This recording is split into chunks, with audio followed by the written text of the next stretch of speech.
Mada hii: mafundisho ya toharani katika Kanisa Katoliki. Maswali muhimu ni pamoja na: 1. Nini maana ya toharani? 2. Kazi ya toharani ni zipi? 3. Umuhimu wa toharani ni upi kwa Wakristo? 1. Maana ya toharani. Toharani ni hali ya utakaso wa mwisho wa roho za waamini waliokufa wakiwa katika neema ya Mungu, lakini bado hawajakamilika katika utakatifu unaohitajika ili kuingia mbinguni.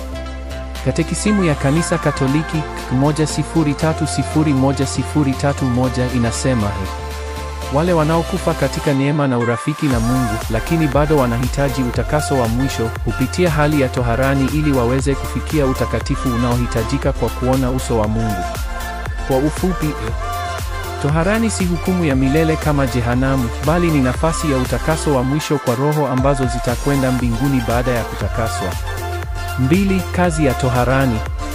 Kazi au lengo kuu la toharani ni kutoa utakaso kamili wa roho ili kuondoa mabaki ya dhambi ndogo ambazo hazikutubiwa kikamilifu, kurekebisha madhara ya dhambi hata kama zilisamehewa, kuandaa roho kuingia katika umoja wa milele na Mungu mbinguni. Andiko la msingi 1 Korintho 3:15. Kazi ya mtu ikiteketezwa atapata hasara, ila yeye mwenyewe ataokolewa, lakini kana kwamba kwa kupitia motoni.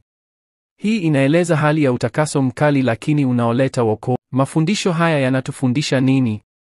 Kuishi maisha ya neema na toba kila siku. Kutoa misa na sala kwa wafu, hasa kwa roho zilizo toharani. Kuamini kuwa kifo si mwisho, bali ni daraja la kuingia uzima wa milele kwa neema ya Mungu. Hitimisho. Toharani ni sehemu ya huruma ya Mungu. Haitakiwi kuogopwa bali kufahamiwa kama fursa ya mwisho ya utakaso kwa wale wanaompenda Mungu kwa dhati. Tunaalikwa kuombea wafu na kuishi maisha matakatifu ili tusafishwe tukiwa bado duniani.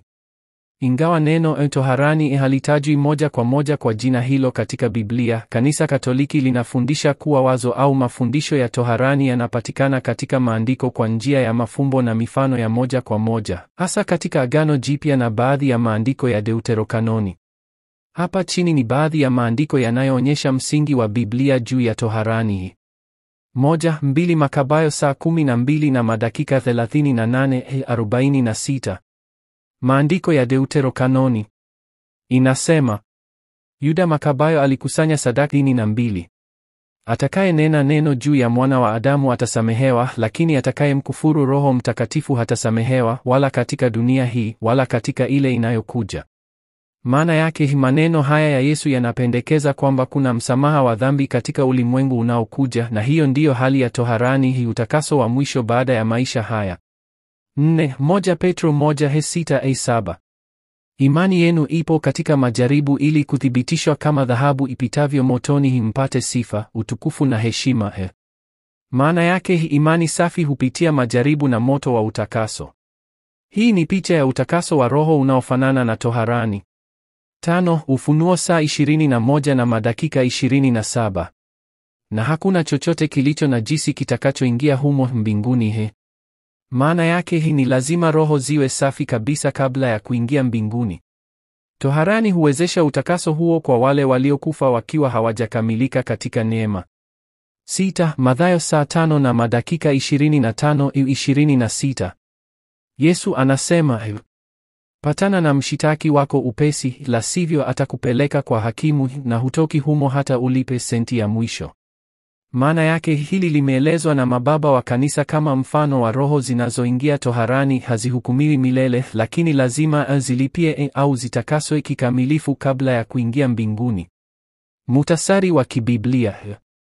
Maandiko yanayohararisha mafundisho ya toharani ni pamoja na 1 Makabayo wa pili saa 12 na madakika 38:46, ambapo inaelezea maombi na sadaka kwa wafu.